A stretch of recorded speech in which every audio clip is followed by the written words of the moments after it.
Ang unang ginawa ko pagkapulot ko ng Death Note, ay ang lumingon sa kamatayan na nasa tabi ko. Pwede bang i-connect to sa printer? Kasi kung isusulat ko ng mano-mano, hindi ko to matatapos eh. Biglang umurong ang dila ni kamatayan sa mga dapat sana'y sasabihin niya. Namula ang mukha niya at matagal bago nakasagot ng patanong. Hindi ka man lang ba nakukonsensya na pumapatay ka ng tao? Napairap na lang ako ng malala. Hindi ba ikaw ang nagbigay sa akin ng notebook na to para pumatay? Napanginig ng 2 beses ang itim na kapa ni kamatayan.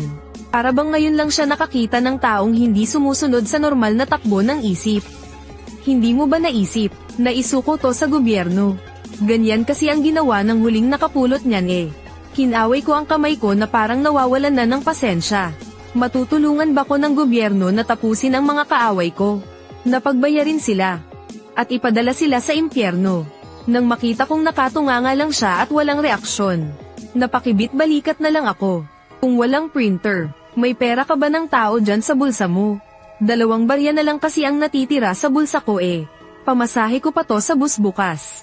Dito na tuluyang nawalan ng pag-asa si kamatayan. Nanigas na lang siya sa kinatatayuan niya. Habang ang itim niyang kapa ay walang buhay na nakasayad sa lupa. Naiwang questionin ng malala ang sarili niyang eksistensya. Naisip niya tuloy, yung huling nakapulot ng notebook na to ay isang napakabait na tao. Pagkapulot na pagkapulot, tuwang-tuwa pa itong isinuko agad sa gobyerno. Sobrang nabaringan si kamatayan sa lalaking yun. Kaya pinatay niya rin ito agad. Sino ba namang mag-aakala na ngayon, isang literal na demonyo sa lupa ang makakaharap niya? Baliw na napakamot sa ulo si kamatayan habang nakaturo sa notebook. Isusulat mo talaga ng sabay-sabay ang ganyang karaming pangalan.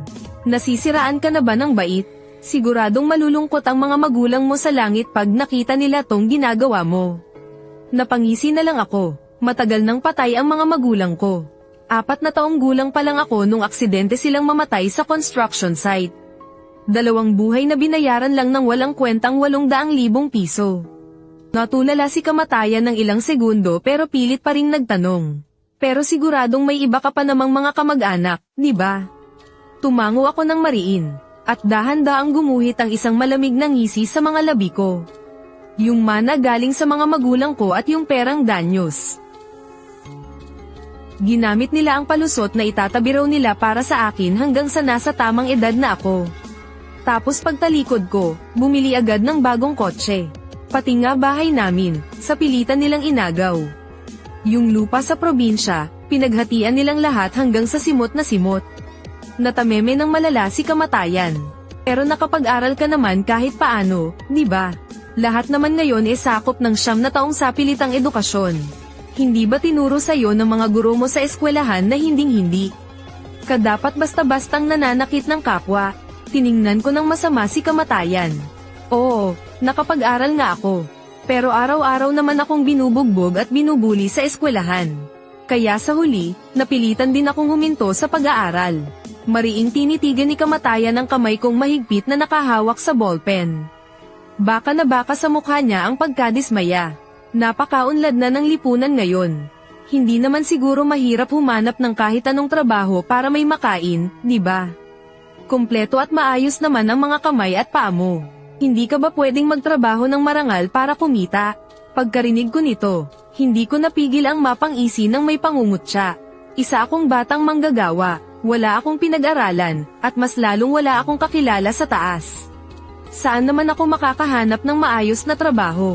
May nakilala nga akong mabait na boss na handa sana akong kunin para magtrabaho. Kaso, may nagsumbong agad sa kinauukulan. Kaya wala siyang nagawa kundi ang sibakin ako.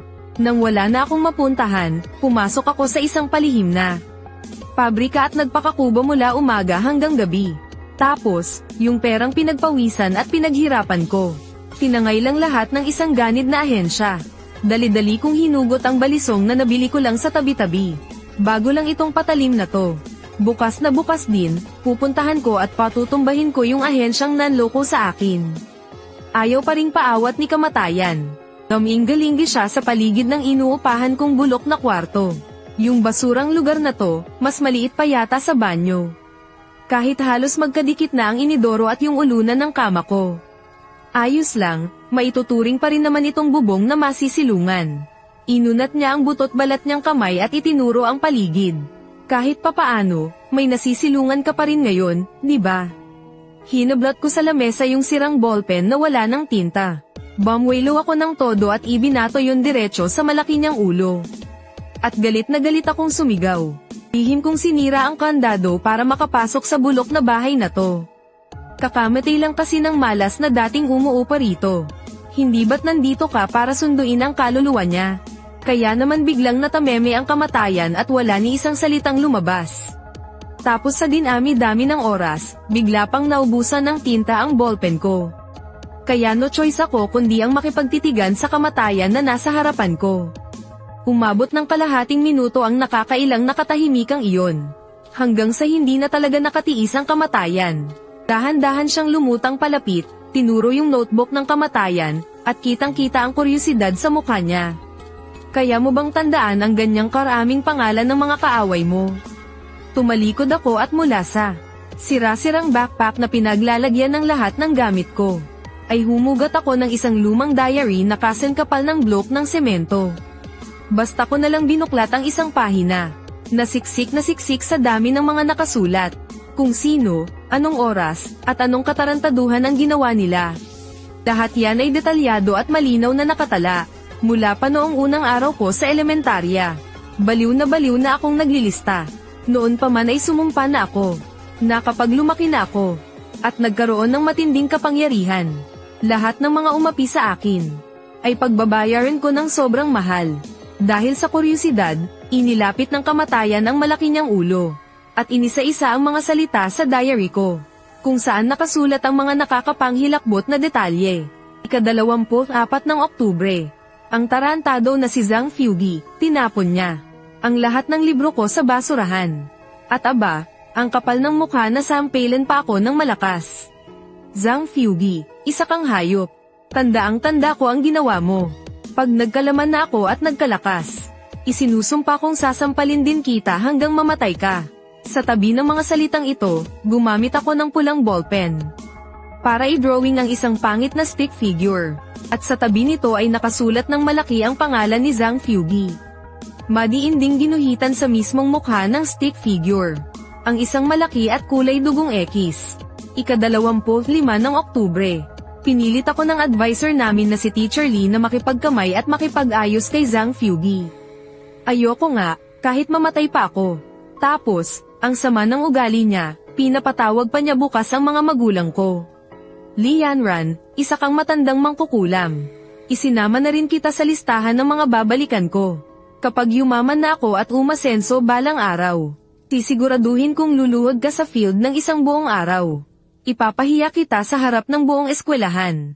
Sa tabi ng mga salitang yan, may maangas na drawing ng isang sobrang yabang na naka-middle finger. Tinitigan ni kamatayan ang luma kong notebook na halos umapaw na sa tindi ng galit at poot ko. Tapos napatingin siya sa death note na sa pilitan niyang ibinigay sa akin. Biglang sumakit ang ulo niya sa nakita. Inakpan niya ang mukha niya at napabuntong hininga ng matagal. Tapos hindi niya napigil ang lumapit, mukhang tiyasmoso. 10 taon na ang nakalipas Naaalala mo pa ba talaga kung anong itsura ng mga gunggong na yon? Tumawa ako ng nakakakilabot. At sanay na sanay kong kinuha sa bulsa ko ang cellphone kong. Basag-basag na ang screen. Matagal ko nang inalam ang lahat ng mga ginagamit nilang social media accounts ngayon. Ang mga hayop na to, yung iba naging sikat na influencer. Yung iba chill lang na nakapasok sa mga sikat na universidad.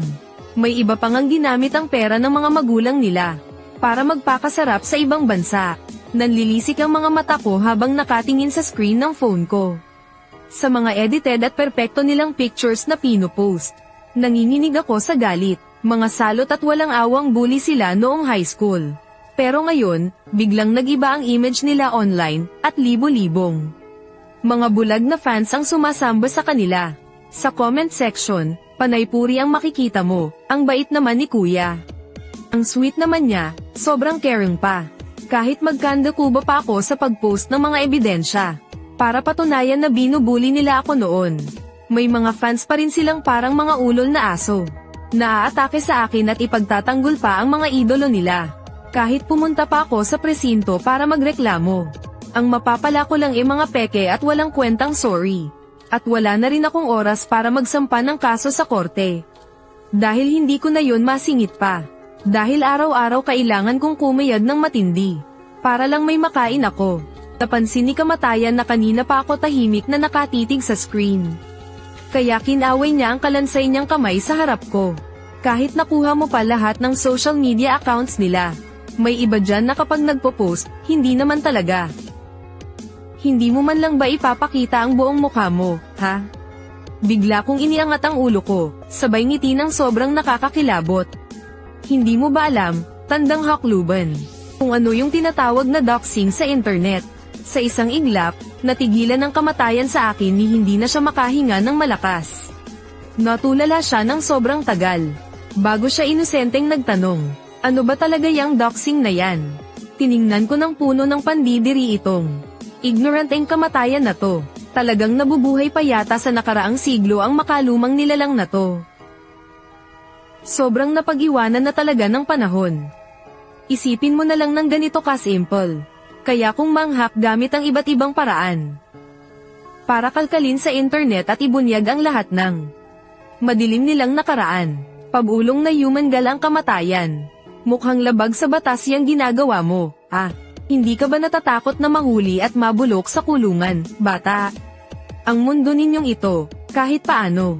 May mga pulis naman na nagpapatupad ng batas, di ba? Buong pagmamalaki akong tumango. 100% akong bilib sa bilis rumesponde ng mga kapulisan natin. Kung hindi, bakit sa tingin mo? Isang kinakalawang na kutsilyo lang ang hinanda ko, ha? Sigurado ako na kapag nasaksak at napatay ko na ang sakim at hayop na ahenteng yun. Mabilis nila akong dadaganan para arestuhin. Hinding-hindi nila ako bibigyan ng pagkakataong makapatay pa ng pangalawang tao. Sabi ko habang malakas na tinatapik ang payat kong dibdib. Bakas na bakas sa mukha ko na wala na akong pakialam. Pero leche, sa sobrang miserable ng buhay ko ngayon. Sa tingin mo ba may pakialam pa ako kung sisikatan pa ako ng araw bukas? Pero kung tutuusin, kailangan talaga kitang pasalamatan. Dahil sa notebook mong to, muli akong nagkaroon ng matinding ganang mabuhay ulit. Samandal ako sa sirang pader at saglit na pumikit para magpahinga. At nang mapuno na ang battery ng bulok kong cellphone, kinagat ko ang labi ko at pilit na bumangon mula sa sahig, para maghandang. Pumunta sa labor market at humanap ng racket na Aero 1 para lang may makain. Yung huling 2 barya na lang sa bulsa ko. Ang isa ay pinaikit mata kong ipinambili ng bagong-bagong ballpen, na gagamitin ko pansulat ng pangalan. At ang isa naman ay pinamasahe ko sa bulok na bus, na umaalog-alog ang biyahe papunta sa labor market. Pagdating namin sa lugar, sumunod ako sa leader na parang isang zombing walang kaluluwa. Papunta sa isang napakalaking parcel sorting center. Sa loob ng malawak na warehouse na ito, bukod sa akin na isang kawawang nilalang, nakatayo rin doon ang mahigit 10 tao na tulad ko ring nagtitiis para lang sa kakarampot na baryang kikitain mula sa part-time na trabahong pangkargador na ito. Matapos kaming mabilis na hatiin ang dugyot na ahenteng iyon sa kani-kanya naming pwesto, tumayo siya na parang isang bantay na nakapamewang, habang matalim na nakatitig sa amin habang nagtatrabaho kami. At nagkataon naman na ang napunta sa tabi ko para magbuhat ng mga kahon ay isang dalagitang mukhang bata pa at napakamahiyain. Lumingon siya at napakabait na nakipag-usap sa akin. Kuya, hello po, nandito rin po ba kayo para sa arawang sweldo? Wala akong emosyong tumango ng bahagya, ni hindi ko gustong magsalita ng kahit na isang salita, sa takot na masayang ang natitira kong lakas. Nang makita ng dalagita na kahit malamig ang pakikitungo ko ay sumagot naman ako. Agad siyang ngumiti sa akin ng medyo nahihiya, pero mababakas ang tuwa sa kanyang ngiti. Ibinuka niya ang bibig niya na parang may gusto pa siyang sabihin sa akin. Pero biglang parang isang asong ulol ang dugyot na ahenteng iyon, na sumigaw sa amin. Anong tinutungangan ninyo dyan, mga tanga? Hindi nyo ba nakikita na tambak na parang bundok ang mga parcel? Sinisweldohan kayo ng malaking halaga, 20 pesos kada oras. Tapos gusto nyo pang kumita ng walang ginagawa, dahil sa biglaang pagsigaw na iyon. Nagulat ang dalagita at napatalon sa takot. Dali-dali siyang tumalikod at parang isang takot na ibon. Ni hindi na siya nakapagsalita muli. Tiningnan ko ng masama ang mayabang na ahenteng iyon. Habang nagpaplano sa isip ko na bukas, pagkamit ko ng sweldo. Ipapadala ko agad sa impyerno ang hayop na ito. Pagsapit ng 2:00 ng hapon, nagsimula ng mainermon ng walang tigil ang asong ahenteng iyon. Habang tumatagal ang pagsusort namin ng mga gamit, lalong nagiging malupit ang pananalita ng tarantadong iyon. Kapag nakita niyang bumagal lang ng kaunti ang kilos mo, agad kanyang mumurahin ng wagas. Mga wala kayong silbi, mga bulag ba kayo, mga basura talaga kayong lahat. Ang daling trabaho nito pero palpak pa rin kayo. Sa ganyang ugali, gusto nyo pang kumita ng pera. Kayong mga hampas lupang peste, kung kaya nyong magtrabaho, magpakamatay kayo sa pagkayod. Kung ayaw nyong magtrabaho, lumayas na kayo sa paningin ko ngayon din. Sa kabila ng malulutong na mura ng hayop na ahenteng iyon, ni hindi ko man lang siya tinapunan ng tingin. Sanay na akong ituring na parang hangin lang ang mga walang kwentang Saturday niya. Nang mga oras na iyon, ang kamatayan ay nagpapalutang-lutang sa hangin saktong katabi ko. Nakatagilid ang malaking bungo nito. Habang sinusuri ang ahenteng si Zhang, lumapit ito sa tainga ko at bumulong ng nakakakilabot. Kaparehong-kapareho siya ng mga malulupit na demonyo. At kayo naman ay parang mga makasalanang. Walang awang hinahagupit ng demonyo gamit ang may lasong latigo. Dahil sa sobrang nakakapagod na trabaho sa pabrika, laspag na talaga ang katawan ko. Wala na rin talaga akong natitirang enerhiya para pansinin pa ang madaldal na kamatayang ito sa tabi ko. Pero itong dalagitang nakatayo sa tabi ko, halatang hindi matanggap ang ganitong pambabastos. Hahakbang na sana siya para sugurin at komprontahin ang mayabang na ahenteng iyon. Agad kong hinigit ang braso niya, at mariing umiling sa kanya. Huwag na huwag kang lalapit, maghahanap ka lang ng sakit ng ulo. Sadyang naghahanap lang ng butas ang tarantado na yan. Baka mamaya, hindi ka pa niya paswelduhin. Agad namang nag-init ang ulo ng bata. Galit na galit siyang sumugod at nakipagsagutan sa walang hiyang ahente. Sa huli, umiiyak siyang tumakbo paalis.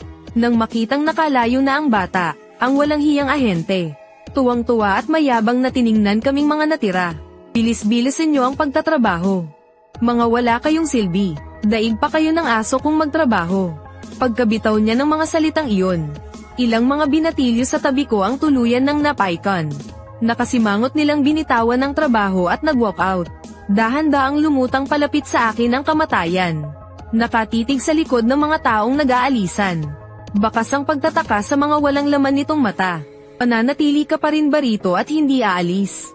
Walang reaksyon akong nagkibit balikat. Matagal na akong ulila, wala na akong tatay o nanay. Kailangan din kasing kumayad para makakain. Napaon na lang ng mahaba si kamatayan, na parang ewan kung nagets ba niya o hindi.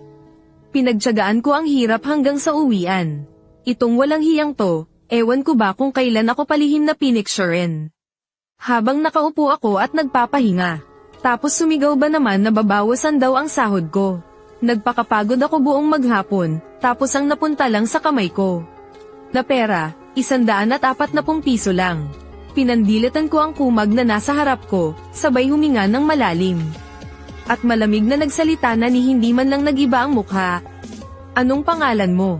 Akala yata nitong ugok na to umaangal ako. Ako si Jogwei. Kung matapang ka, sige, ireklamo mo ako sa labor. Tingnan mo yung pagmumukha niya, parang tuwang-tuwa pa ang gago. Halatang kampante siyang walang sino man ang mag-aaksaya ng pera at oras para lang magsampa ng kaso dahil sa barya-baryang to. Isa pa, wala rin naman akong may pakitang ebidensya. Napangisi na lang ako ng malamig. Nilabas ko ang luma kong notebook, at isinulat ang isang linyang malalaki ang letra. Si Jogwei, sa ika-7 ng Agosto, alas 6:20 ng umaga. Mamamatay matapos madaganan ng 200 kilong tae ng baka na binili ni Ginoong Zhang. Pag-angat ko ng ballpen, binalik ko na ang notebook sa luma kong canvas bag. Di pa nakakalipas ang ilang minuto. Bigla na lang may sumigaw sa likod ko na parang baboy na kinakatay. Lumingon ako para makiusyoso. Ang kalahati ng katawan ni Jogwei ay lubog na. Sa umaalingasaw na tae ng baka. 2 kamay na lang niya ang nakalabas habang nagpupumigla sa ere. Malamig ko lang na pinanood ang nakakatuwang eksenang to. Pinagpaigan ko ang puwet ko, tumalikod, at naglakad papunta sa bilihan ng almusal sa gilid ng kalsada. Bumili na rin ako ng mainit na almusal. Habang kumakagat ng siopaw, naglakad ako para sundan ang bagong address na nakasulat sa notebook ko. Pag-abot ko sa may kanto, 10 minuto pa lang ang nakakalipas. Yung isa pang ahente na lumamon ng pinagpagiran kong pera, ay biglang sumulpot sa kabilang kalsada. Bigla na lang, isang nakakabinging tunog ng preno ang bumasag sa katahimikan ng buong kalye. Dahan-dahan siyang lumapit sa akin at inakbayan ako. Sabay pabirong ng asar na may halong sarkasmo. Grabe, napakasama naman ng budi mo. Sinaman ko siya ng tingin ng sobrang seryoso. Masyado ka namang pabanal para sa isang kalansay. Isa ka kayang kamatayan, no? Ba't ka nagpapanggap na hulog ng langit, eh? Basta ko nalang isinuksok sa bulsa ko yung basag kong cellphone. Tapos naglakad ng chill lang papunta sa susunod na lugar kung saan ako maniningil. Tahimik namang nakabuntot sa akin si kamatayan na parang aso. Sa loob lang ng isang maikling umaga, nakasaksi na ng malapitan ang makong na to nang hindi bababa sa 40 aksidente. Pagsapit ng tanghali, grabe na ang antok ko at halos bumagsak na ang mga mata ko. Balak ko na sanang umuwi para bumawi ng tulog. Pero hindi mapigilan ni kamatayan na magreklamo ng magreklamo. Mas malupit ka pa yata sa mga demonyo sa impyerno, eh. Wala akong pakialam at umirap lang ako ng matindi. Buhay lang naman ang nawala sa kanila, eh. Ako kaya, nabawasan ang pinaghirapan kong pera. Sige, sa kanila na yang sahod ko. Gawin na lang nilang abuloy sa sarili nila yon. Naiilang na napakamot si kamatayan sa kalbo niyang bungo. Sabay naguguluhang nagtanong sa akin. Lahat ba ng mga nakabulagta rito, mga boss na may utang sayo? Tinaasan ko siya ng kilay at malamig na napangisi. Sa industriya ng mga ahensya ngayon, halos wala nang matinong tao sa buong bansa. Ang pinagkaiba lang nila, kung gaano sila kaganid sa pera. Habang naglalakad, panay pa rin ang pamamangha ni kamatayan. Nakabalik din ako sa wakas sa bulok na inuupahan kong kwarto na tinuluyan ko kahapon. Pagkatulak ko ng pinto papasok, hinagis ko agad yung luma kong bag sa matigas na kama. Hindi ko na nga tinanggal ang sapatos ko. At basta na lang nakatihayang humilata ng walang pakialam. Sabay kinuha ko yung cellphone kong basag-basag na ang screen. At saktong napadaan sa feed ko ang livestream ng dati kong kakilalang si Zhang Fugi. Pagtingin ko sa screen, sobrang peke at paipal ng mukha ni Zhang Fugi. Habang ipinagmamayabang ang hawak niyang donation certificate, tumatawa pa siya ng pagkalakas-lakas sa harap ng camera habang nagsasalita. Lahat ng to ay dahil sa mga regalo ninyo, mga kapamilya ko rito sa live. Inilaan ng inyong paboritong streamer ang lahat ng kinita noong nakaraang buwan. Para i-donate lahat sa animal shelter ng mga asong kalye. Kahit maliit lang ang halagang yun. Makakadagdag din to pambili ng mga hotdog para sa mga fur babies natin. Taos puso po akong yumuyuko at nagpapasalamat sa inyong lahat, mga boss ko. Kayo ang nagbigay sa akin ng pagkakataong magawa ang mga kabutihang ito. Agad namang umapaw sa chat ang napakaraming sip-sip na komento na kesyo hindi raw sila nagsisising idolohin siya. At panay ang puri ng mga uto-utong fans niya sa comment section, sinasabing napakabuti raw ng puso niya. Alutang-lutang lang sa ere ang Grim Reaper na parang ayaw akong lubayan. Nakatagilid ng 70 degree ang kalbo niyang bungo na parang naguguluhan. Mukhang napakabait naman pala nitong dati mong kaklase, Sinadya pa talaga ng anggas na to na haba ng pagkabigkas niya. Palihim siyang sumusulyap sa mukha kong unti-unti nang nagdidilim sa inis. Tapos, sunod-sunod pa siyang humirit para mangasar. Kung lilikidahin mo siya, anong pinagkaiba nun? Hindi mo man lang naisip ang lumapit sa mga pulis. Mga matatanda na kayo ngayon. Hindi mo pa rin ba mapalampas ang mga lumang galit na yan? Kahit pa sinira nila ang buhay mo noon. Buhay na buhay ka pa naman ngayon, di ba? Kung tutumbahin mo siya ngayon. Napaikot na lang ako ng mga mata sa sobrang inis ko sa kanya. Napangisi ako at tiningnan siya na parang isang tanga. Wala nang lunas iyang pagiging banal-banalan mo. Pagkatapos ko siyang barahin, diring-diri na akong sulyapan pa siya kahit isang beses. Agad kong hinugot ang nakamamatay na kwadernong iyon. At tuloy-tuloy na nagsulat ng isang linya. Dahil 3 araw na sunod-sunod na pinahirapan ng mga nakakakilabot na bangungot si Zhang Fugui. Tuluyan siyang nasiraan ng bait sa gitna ng kanyang livestream. At baliw na pinagsasampal ang sarili niyang mukha. Humahagulgol siya habang nakaluhod para pagbayaran at humingi ng tawad sa lahat ng kasamaan niya noon. Hanggang sa pagsapit ng 10 ng Agosto, sa sobrang galit ng kanyang mga ibang na tagahanga, tuluyan na siyang kinatay at pinadala sa kabilang buhay. Nanlalaki ang mga mata ng Grim Reaper habang nakatitig sa akin. Nagwawala ang malamultong asul na apoy sa loob ng maitim at malalim na butas ng kanyang mga mata. Mabilis kong isinara ang livestream na yun. At napako ang paningin ko sa natitirang 130 pisong balanse sa WeChat ko. Nagtabi ako ng 20 piso para pandugtong buhay sa pagkain ko sa loob ng 2 araw. Tapos, panangbili ko ang natira ng murang tiket sa tren pauwi sa probinsya. Nang makita ng Grim Reaper na uuwi ako, agad niyang isiniksik palapit sa akin ang malaki niyang bungo, at inusisa kung sino na naman daw ang susunod kong bibiktimahin. Malamig ko siyang sinagot, uuwi ng baryo, mamimitis ng buhay. Matapos kong tiisin ang 4 na oras na biyahe sa bulok na tren, dagdagan pa ng mahigit 3 oras na nakakahilong biyahe sa tricycle bago ako makarating sa baryo. Sakto namang nadatnan ko ang napakaraming tao na nagkukumpulan para sa burol ng tiyuhin kong namatay daw sa pagkalunod sa Poso Negro. Paghakbang pa lang ng mga paa ko sa sira-sira naming bakuran. Yung pinsan ko sa panig ng tiyuhin ko na parang isang halimaw, ay bigla ba naman akong hinarang. Pinasadahan niya ako ng matalim na tingin mula ulo hanggang paa. Bakit ka pa bumalik dito? Malas ka. Araw pa naman ng libing ngayon. Wala ka man lang ni isang kasing sa bulsa mo. Ano, gusto mo lang bang makikain ng libre? Agad na napatingin sa akin ang mga taga nayon. Hinarap ko ang matalim at mapanghusga niyang tingin ng walang takot. Kung pera lang wala ako niyan. Pero yung utang niyo sa akin, dapat niyo nang bayaran. Nasaan na ang mana na iniwan ng mga magulang ko? Nakataas ang noo, malakas na suminghal ang anak ng tiyuhin ko. Ano bang kahibangan ang pinagsasasabi mo? Anong mana ba ang sinasabi mo? Kahit pa may pera nga. Matagal na yung naubos sa pagpapakain sa iyo, walang utang na loob. Pinaghirapan ka naming palakihin. Hindi ka na nga lumuhad para magpasalamat. May kapal pa ng mukha na humingi ng pera. Wala akong panahong patulan siya. Matalim na tiningnan ko ang mga peke at mapagkunwaring mukha ng mga taga-nayon dito. Kung simot na ninyo ang pera, paano naman ang lumang bahay na iniwan ng mga magulang ko? At nasaan na ang ilang ektaryang lupain namin? Parang may narinig ang anak ng tiyuhin ko, na isang napakalaking biro, kaya humalakhak siya ng walang patid. Puno ng pangungot siyang nanlait. Yung luma at sirang bahay na yon. Tatay ko ang gumastos para ipaayos yon. Kaya matagal na yung hindi sa inyo. At tungkol naman sa mga walang kwentang lupa na yon, matagal na yung naipamigay sa iba. Kaya ano pang pakialam mo doon, ha? Kakasabi niya pa lang ng mga mayayabang na salitang iyon. Hindi na makapaghintay ang ilang mga kamag-anak sa tabi. At agad na nakisawsaw para gatungan ng sitwasyon.